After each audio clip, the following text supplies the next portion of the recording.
Hello students, कैसे हैं आप लोग? Welcome to this session. My name is Dr. Kavita Rawat, your English teacher from ICT Virtual Classroom. Today we will continue our previous poem, that is Fire and Ice. तो बच्चों Fire and Ice हम पढ़ रहे थे, इसी को हम continue करेंगे। और जैसे मैंने आपको पहले भी बताया था कि फायर एंड आइस, तो यहाँ पे लुक एट दिस पिक्चर। तो पिक्चर में आपको क्लियर है कि कुछ लोग कहते हैं, जैसे आपके पोम में क्या है बच्चों, सम से। तो सम से मीन्स सम पीपल से। तो यहाँ पे क्लियरली नहीं लिखा है, वो आपका अंडरस्टूड है कि सम पीपल से, कि कुछ लोग कहते हैं the world will end in fire, और कुछ लोग क्या कहते हैं सम। यहाँ पे क्या है, दोनों का कंट्राडिक्टरी है, टकराव है, दोनों जो है अलग अलग ओपिनियन कहते हैं। Some people say it will end, the world will end in fire, and some people say the world will end in ice. Clear? अब पोएट किसको फेवर करता है? पोएट फेवर करता है कि जो लोग बोलते हैं द वर्ल्ड जो है एंड इन फायर, उनको फेवर करते हैं। But poet further he said कि अगर दो बारी जो है वर्ल्ड जो है एंड होगा, तो मैं हेट आइस को भी उतना ही कॉम्पिटेंट मानूंगा, equally competent in ending the world. जितना फायर है उतना ही आइस है। इनको दो self distracting emotions, human emotion से उन्होंने कंपेयर किया है। किसी बच्चे को पता है कौन से दो ह्यूमन सेल्फ डिस्ट्रैक्टिंग इमोशंस है? किसी बच्चे को आंसर आता है बच्चों इसका? फायर और आइस को दो सेल्फ डिस्ट्रैक्टिंग इमोशन से कंपेयर किया है। किसी बच्चे को पता है वो दो ह्यूमन इमोशंस कौन से हैं? किसी बच्चे को पता है?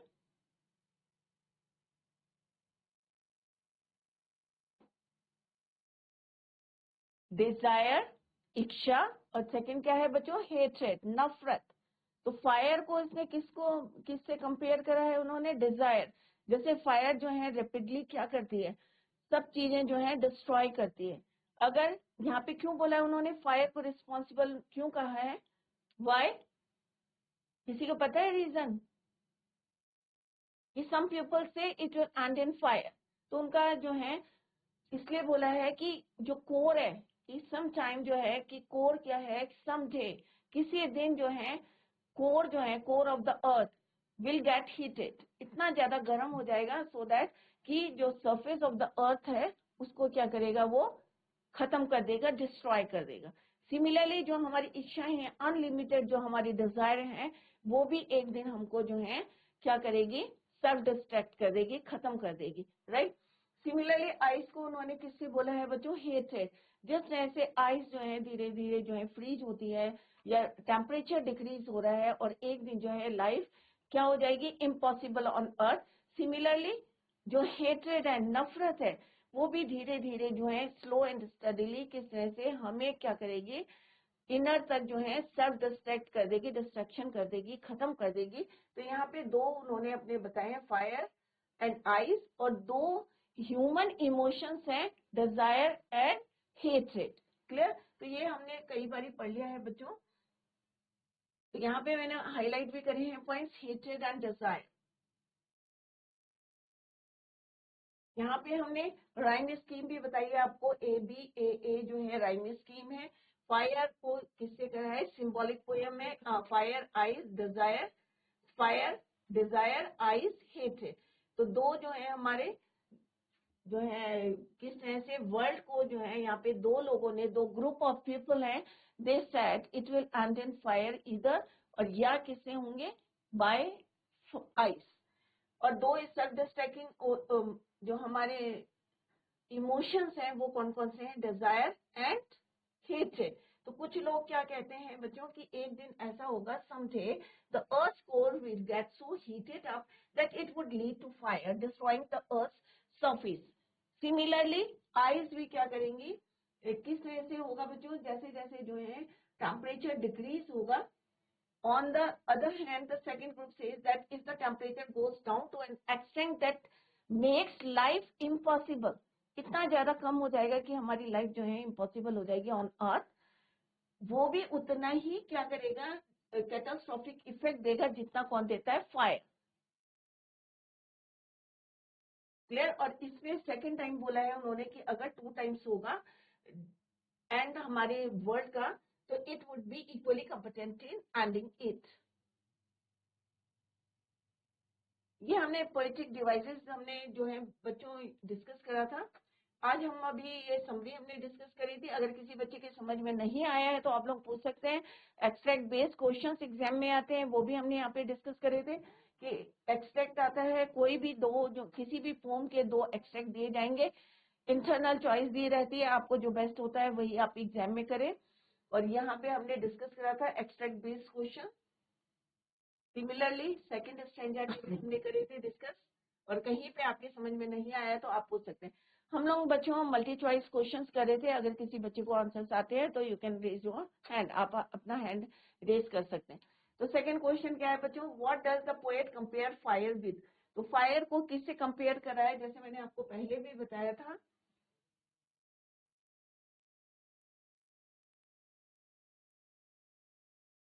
कि फायर डिजायर,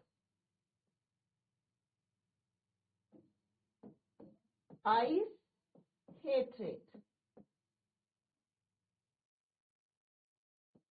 तो यहाँ पे किससे कंपेयर करा है बच्चों, obviously desire. The right answer is your desire. What is the meaning of perish? तो अभी हमने वर्ड मीनिंग भी किए थे बच्चों। तो perish means end या die. तो यहाँ पे let's see the options. Bloom, rise, die, glow. तो perish का means die. तो which option is right? Your C option is your right. तो यहाँ पे आपको वर्ड मीनिंग perish, die या end, जैसे अभी अकॉर्डिंग टू द ऑप्शंस जो आपको दिए हैं उसके हिसाब से ब्लूम नहीं होगा, इज नॉट राइट, राइज नहीं है, die is the right answer of this word. Similarly fire desire, तो ये आप बिल्कुल याद करके रखें। फायर डिजायर, जैसे से फायर जो है डिस्ट्रॉय करेगा, उसी तरह से डिजायर भी इक्वली जो है उसी तरह से जो है उन्होंने कंपेयर किया है। आइस को हेट्रेड से करा है, जिस तरह से नफरत जो है फैलती है धीरे धीरे, सिमिलरली आइस जो है टेम्परेचर किस तरह से डिक्रीज होता है। क्लियर? तो इस तरह से एग्जाम्पल है ये मल्टी चॉइस क्वेश्चन। नेक्स्ट है बच्चों, व्हाट वुड सफाइस। अब यहाँ पे सफाइस का मीनिंग मैंने आपको बताया था, क्या होता है बच्चों, सफिशिएंट या enough. Clear?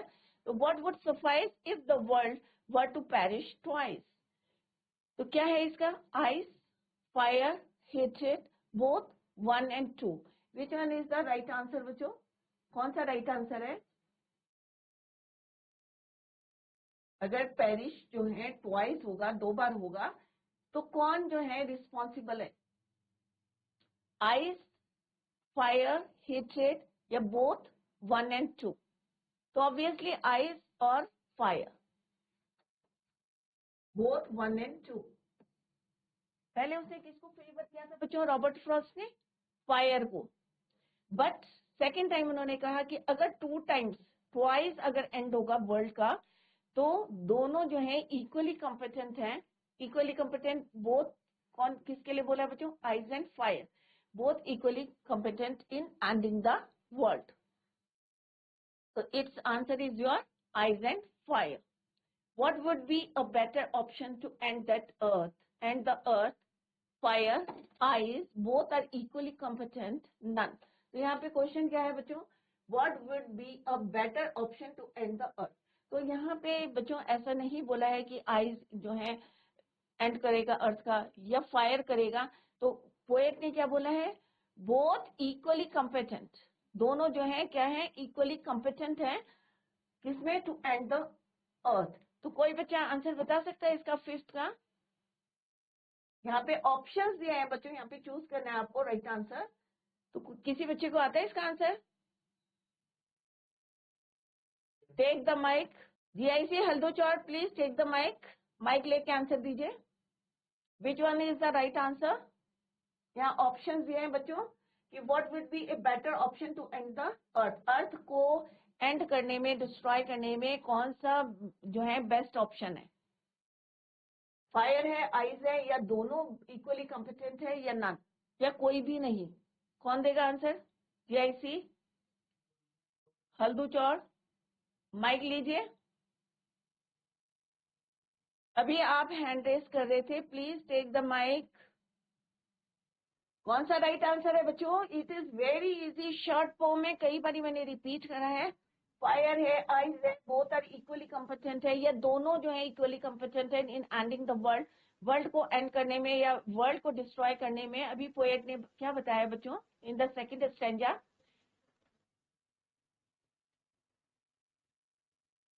Both are equally competent. दोनों जो है इक्वली कॉम्पिटेंट है। जितना फायर है उतना ही आपका आइज है। ये किसने बताया? रॉबर्ट फ्रॉस्ट ने बताया। तो it means which one is the right answer? C is the right answer. Both are equally competent. Ice as well as fire. Now come to the next question. What is the rhyming scheme of the poem? Rhyming scheme क्या है poem की? A B A A B C B C B. तो अभी आपको बताते हैं कि कैसे आप फाइंड आउट करेंगे। Let's see. सारे बच्चे यहाँ पे फोकस करें कि राइम स्कीम कैसे फाइंड आउट करते हैं।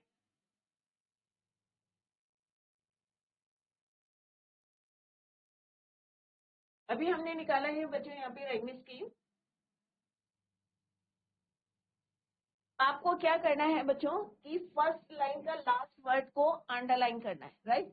सेकंड लाइन का सेकंड को आपको अंडरलाइन करना है। सिमिलरली दिस एंड ये लास्ट वर्ड को आपको क्या करना है? अंडरलाइन करना है। क्लियर? तो ये this is your first stanza. तो हमने क्या करा है यहाँ पे लास्ट वर्ड को हमने क्या करा है? अंडरलाइन करा है। अब आपको क्या देखना है बच्चों कि ये साउंड क्या सेम साउंड कर रहे हैं? फायर आइस क्या सेम साउंड कर रहे हैं बच्चों? ऑब्वियसली नहीं कर रहे हैं। आइस फायर अलग अलग कर रहे हैं। तो हम क्या करेंगे यहाँ पे? ए इसको लेटर का नाम देंगे और ये क्या होगा आपका? बी। अब फायर और डिजायर सेम साउंड कर रहे हैं। Fire Dzire. और थर्ड क्या है? फायर। तो ये क्या करें? सेम। तो हम क्या कहेंगे? ए ए ए। तीनों क्या करें? सेम साउंड कर रहे हैं। क्लियर? फायर। अब आइस क्या है? डिफरेंट साउंड कर रहा है। तो इसको हम क्या बोलेंगे? बी। तो इस स्टैंजा में हमारी राइम स्कीम क्या है बच्चों? ए बी ए ए। क्या है बच्चों? ए बी ए ए। अब सेकंड में देखते हैं बच्चों। यहाँ पे क्या है बच्चों? Twice, hate, eyes, great, suffice. अब हम देखते हैं कि क्या ट्वाइस जो है या हेट क्या है किसी से राइम कर रहा है? ट्वाइस। तो यहाँ पे ऐसा कोई आइज से कर रहा है, बी से कर रहा है। किससे कर रहा है? बी से। Twice, eyes. तो यहाँ पे हम क्या करेंगे बच्चों? जो ट्वाइस है तो इसको क्या कहेंगे हम? बी। क्लियर? हेट क्या हेट किसी से राइम कर रहा है? फर्स्ट पैराग्राफ में देखेंगे हम। हेट ऑब्वियसली किसी से नहीं कर रहा है। डिजायर है, फायर है, फायर है। क्लियर? तो यहाँ पे क्या होगा? बी। और हेट नहीं कर रहा है तो इसको हम बोलेंगे सी।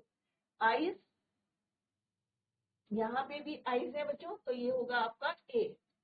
Eyes, desire, fire. आइज है आपका बी। Twice, eyes. तो ये भी हो जाएगा आपका B. Clear? C. Great, hate, great. तो ये भी क्या हो गया आपका? सी। Suffice, eyes. तो ये क्या हो जाएगा आपका? बी। तो आपकी राइम स्कीम अगर इंडिविजुअल हम स्टैंजा में देखेंगे बच्चों तो ये हो गया आपकी। अगर हम ओवरऑल आपकी पोएम में देखेंगे तो क्या होगा बच्चों? A B A B.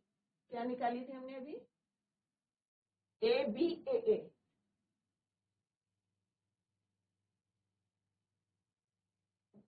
A B A A. और नेक्स्ट में हमारी क्या बनेगी? B C B C B. B C B C B. Twice, hate, eyes, great. Clear? तो ग्रेट और hate.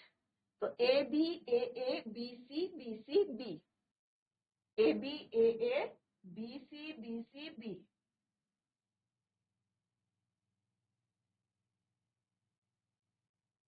Is it clear? B C B C B. यही निकाली थी ना बच्चों? अभी हमने फाइंड आउट करी थी B C B C B. B C B C B. Correct. तो कैसे फाइंड आउट करनी है वो हमने यहाँ पे डिस्कस करा। इज इट क्लियर बच्चों? नहीं समझ में आया तो फिर से पूछे आप। तो आपके राइमिंग स्कीम क्या है पूरी पोम में? अगर हम ओवरऑल देखेंगे तो ये है, और अगर हम अलग अलग देखेंगे तो भी मैंने आपको बताया कि how to find out. Next है name the poetic device used in the line I hold with those who favour fire. तो यहाँ पे क्या है आपका ओ जो है दोज वोवल साउंड आ रहा है, तो यहाँ पे कौन सा आपका पोएटिक डिवाइस होगा? एसोनेंस। क्या होगा बच्चों? एसोनेंस, क्योंकि यहाँ पे क्या आ रहा है आपका वोबल साउंड, ओ का साउंड आ रहा है, होल्ड दोज, एसोनेंस। नेक्स्ट है बच्चों name the poetic device used in the line some say the world will end in the fire. अब some say S S metaphor है, इमेजरी है, अलिट्रेशन है। तो एस एस क्या है आपका? कॉन्सोनेंट साउंड है, एस एस रिपीट हो रहा है, तो यहाँ पे क्या है आपका? Alliteration. Name the poetic device used in the line to say that for distraction ice is also great. तो यहाँ पे क्या है बच्चों? कौन सा poetic device है? To say that the distraction ice is also great. That is your imagery.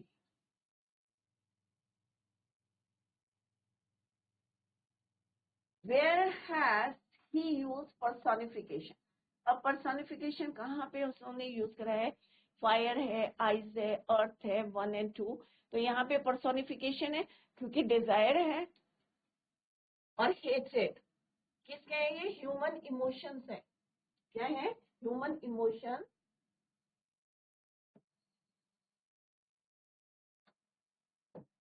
कौन कौन से हैं? Desire and hatred. तो ह्यूमन इमोशन किसके लिए यूज करें हमने? यहाँ पे पोएट ने फायर एंड आइस के लिए। तो where has he use personification? तो ऑब्वियसली फायर के लिए और आइस के लिए। तो answer is your both 1 and 2।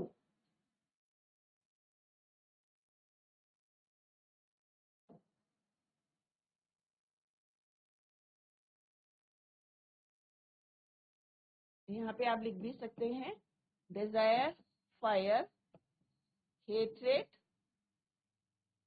Ice. Clear?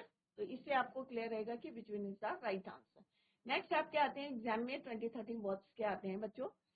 तो अब हम वो डिस्कस करेंगे। 2 टाइप्स के क्वेश्चंस हमने एक्सट्रैक्ट बेस्ड क्वेश्चंस कर लिए हैं बच्चों डिस्कस, कि किस तरह से कोई भी पोम का आपको स्ट्रेंचर दिया रहेगा, एक्सट्रैक्ट दिया रहेगा, उस पे बेस्ड क्वेश्चंस होंगे, आपको उनके राइट आंसर्स देने होते हैं। एक एक नंबर के होते हैं बच्चों। इजीली जो है आप जो है एग्जाम में फ्रेम कर सकते हैं answers, and easily you will get good marks in your exam. Clear? Second question हमने अभी एमसीक्यू क्वेश्चंस करे हैं, मल्टी चॉइस क्वेश्चंस करे हैं। आई होप इसी टाइप के क्वेश्चंस एग्जाम में आते हैं, तो अभी से आप जो है अपनी पढ़ाई में फोकस करें, रिवीजन करें, और जहां पे आपको समझ में नहीं आता है तो आप जो है यहाँ पे जितने जो है आप व्हेनेवर जो है आप फील करते हैं कि आपकी समझ में नहीं आया है, तो at any time you can ask और you can clear your doubts. अब 20-30 वर्ड्स के क्वेश्चन है। Let's discuss the first one. There are many ideas about how the world will end.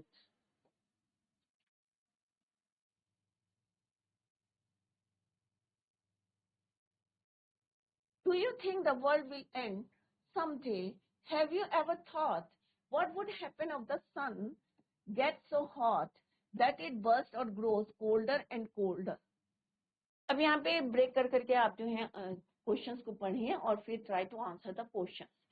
First क्या है बच्चों? There are many ideas. अभी हमने पढ़ा कि कुछ लोगों ने बोला some people say it will end in fire, कुछ लोगों ने on the other hand some people say it will end in ice. आपको क्या लगता है? Do you think the world will end in some day? क्या आपको लगता है कि किसी दिन जो है हमारा वर्ल्ड क्या होगा? उसका एंड होगा, खत्म हो जाएगा। Have you ever thought? क्या कभी आपके माइंड में आया है कि व्हाट वुड हैपन, कि क्या होगा अगर हमारा सन जो है get so hot that it burst, और इतना गर्म हो जाए कि एक दिन बर्स्ट हो जाएगा? कभी आया आपके मन में ऐसा थॉट? या ठंडा हो जाएगा, ग्रो कोल्डर एंड कोल्डर, बहुत ज्यादा ठंडा हो जाएगा, तो क्या पॉसिबल होगी लाइफ अर्थ में? या सन जब बस्ट हो जाएगा क्या पॉसिबल होगी? कभी ऐसा जो है क्वेश्चन आपके माइंड में रेज हुआ है या कोई ऐसा थॉट आपके माइंड में आया है? तो ये क्वेश्चन यहाँ पे आपसे पूछा गया है। There are definitely many ideas about how the world will end. वो हम ऑलरेडी पढ़ चुके हैं। I do believe that the world will end someday. As anything that has a beginning will have an end. हमें पता है अगर आज हमें कल हमारा एंड होगा, तो ऑब्वियसली अगर कोई चीज यहाँ पे एग्जिस्ट होती है तो एक दिन उसका क्या होगा, will have an and. This stands true for the world also. If the sun got so hot that it burst, the whole of the earth would perish immediately. Perish means end हो जाएगा अर्थ का. अगर बहुत ज्यादा गर्मी होगी, अभी आप देख रहे होंगे डे बाय डे हमारा जो है टेम्परेचर जो है एयर बाय एयर भी देख सकते हैं किस तरह से इंक्रीज कर रहा है, और इसी तरह से इंक्रीज करेगा तो डेफिनेटली हमारा सन क्या होगा, got so hot that it burst. तो क्या तब पॉसिबल होगी लाइफ की? Obviously the whole of the earth would perish immediately, as no part of the earth can bear the heat of that intensity. But if जब इतना ज्यादा heat आएगी, इतनी सन की रेज आएगी, तो डेफिनेटली क्या आप बेयर कर पाएंगे? कोई भी part of the earth can bear the heat of that intensity. But if the sun grew colder and colder, अगर बहुत ज्यादा ठंडा हो जाता है, बढ़ने के बजाय टेम्परेचर क्या होता है और ज्यादा कम हो जाता है, everything will come to an end, as without sunlight life will end. Is it clear? तो एक ये जर्नल जो है आपसे पूछा गया, आपका क्या ओपिनियन है, क्या आपको लगता है कि एक दिन जो है वर्ल्ड का एंड होगा? Now come to the second question. For Frost what do fire and ice stand for? This is a very important question बच्चों. एग्जाम में आपने प्रीवियस पेपर के अभी पेपर्स देखेंगे, प्रीवियस ईयर के पेपर, तो आप देखेंगे कि this is the most important question जो है, वेरी इंपॉर्टेंट, कि आइस और fire stands for. Here are some ideas. तो ये नहीं है डायरेक्ट आप लिखेंगे फायर और आइस जो है स्टैंड फॉर. ये मैंने आपको फर्स्ट लेक्चर में भी बताया था कि फायर स्टैंड्स फॉर ग्रीड, एवराइज, कंजूस होते हैं या जो है बहुत ज्यादा लालच होता है, लस्ट, कॉन्फ्लिक्ट, फ्यूरी मीन्स बहुत ज्यादा एंगर होते हैं. Eyes stands for cruelty, intolerance, rigidity, insensitivity and coldness, indifference and hatred. यहाँ पे डिजायर भी आप ऐड कर सकते हैं. तो इट्स वेरी सिंपल. तो आपको ये वर्ड्स को याद करना है और लिखना है in your exam.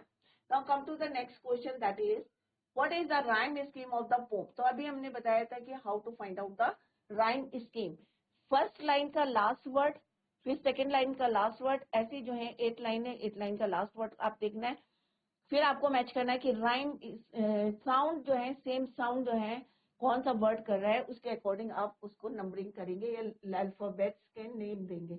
A B ए हमारा फर्स्ट स्टैंजा में था, इसी के कंटिन्यूएशन में बी बी से राइम करा था, बी बी से राइम करा था, बी बी से राइम, ए से राइम करा था और ए से राइम करा था, सी से राइम करा था.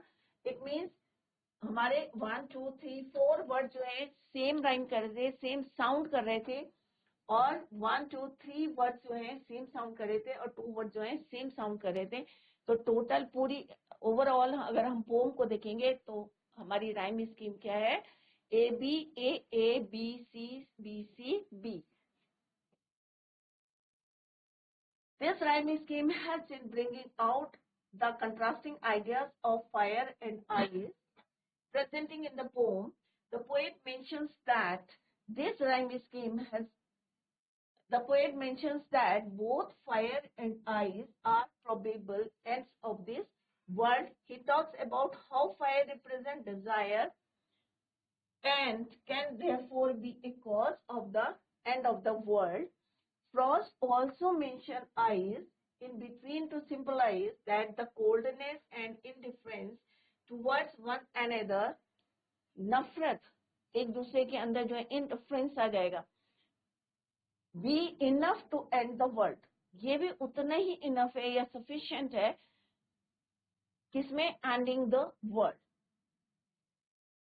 In the second stanza, he says that he knows of enough hate in the world to be sure that even destruction through eyes would be sufficient to bring about the end of the world. तो last में वो बोलते हैं in the second stanza कि दोनों eyes as well as fire both are equally competent in ending the world. दोनों equally competent है. जितना लॉस वो करेगा उतना ही कौन डिस्ट्रॉय करेगा? आइस. तो both are equally competent in ending the world. Is it clear बच्चों? तो इसी टाइप के आपके क्वेश्चंस आएंगे और आपको जो है लिखना है.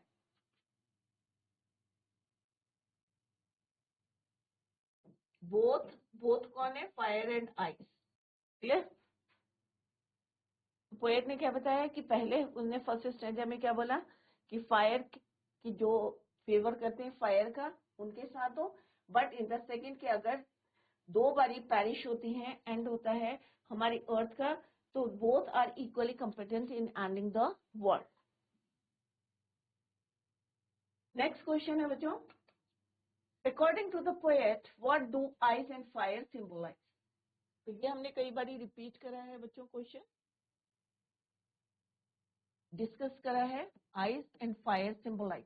According to the poet ice symbolize, ice किसको सिंबलाइज कर रहा है? Coldness, rigidity, and these human cold emotions and lack of love are destructive enough to remove the warmth of the fire and destroy the world.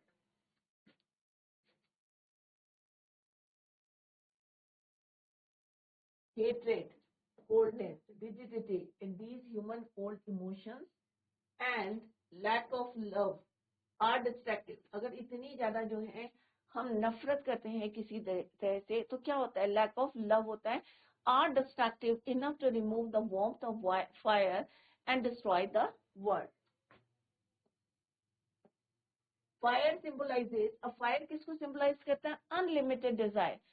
आप लोगों की इच्छाएं होती है ना, अनलिमिटेड होती है. अभी ये चाहिए, फिर आपकी इच्छा होती है नहीं भाई और हमें इससे भी अच्छा चाहिए, फिर होता है कि नहीं भाई ये भी हमारे पास होना चाहिए. तो क्या होते हैं? हमारे पास अनलिमिटेड हमारी जो है डिजायर्स हैं, हमारी इच्छा है, राइट. और ये भी जो है क्या होते हैं? सेम जो है, जिस तरह से आइस को जो है कॉम्पिटेंट माना है इसका फायर का, तो unlimited wishes and desires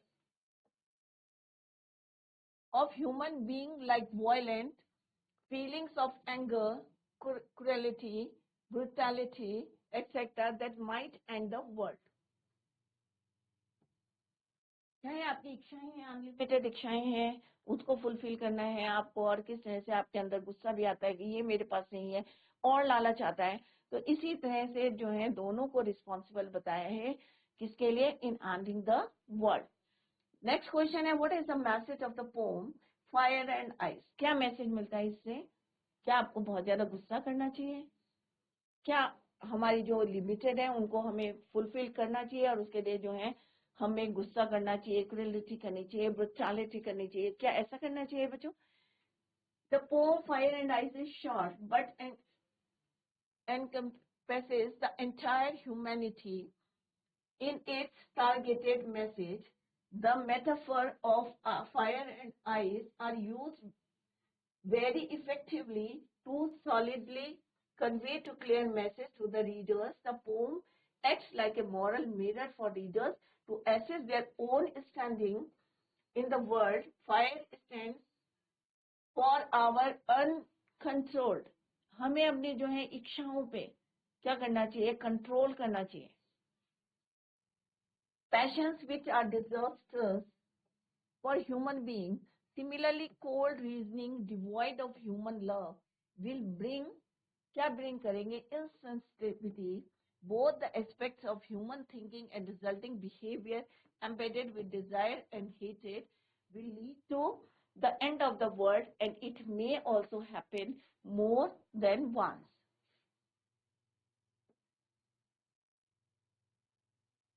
Next question क्या है बच्चों? Explain the symbols used in the poem Fire and Ice by Frost. तो ये हमने कई बार रिवाइज करा है. Frost represents fire as human desires, lust for things. It symbolizes all the uncontrolled materialistic greed that humans have their actions to achieve their goals, create conflict and distraction. However, ice is a symbol of cold feelings. It symbolizes hatred, indifference, coldness of heart, with the same effect as a fire element. तो बच्चों, today we completed the poem fire and ice. इससे पहले हमने dust of snow करा था. Natural जो है, किस तरह से हमने dust of snow, particles of natural Joy, उसका मीनिंग है. सिमिलरली फायर एंड आइस दोनों पोम जो है रॉबर्ट फ्रॉस्ट ने. घर में जाके आप रिवाइज करें दोनों पोम को, और कहीं पे आपको डाउट लगता है तो in the next lecture you can clear your doubt. जैसे मैंने पहले भी कहा था, आपकी बोर्ड क्लासेस है, आप जो है घर में अभी से तैयारी करें, और जो भी डाउट है you can clear in your next lecture. That's all for today. Thank you so much. Bye. Take care. Have a nice day.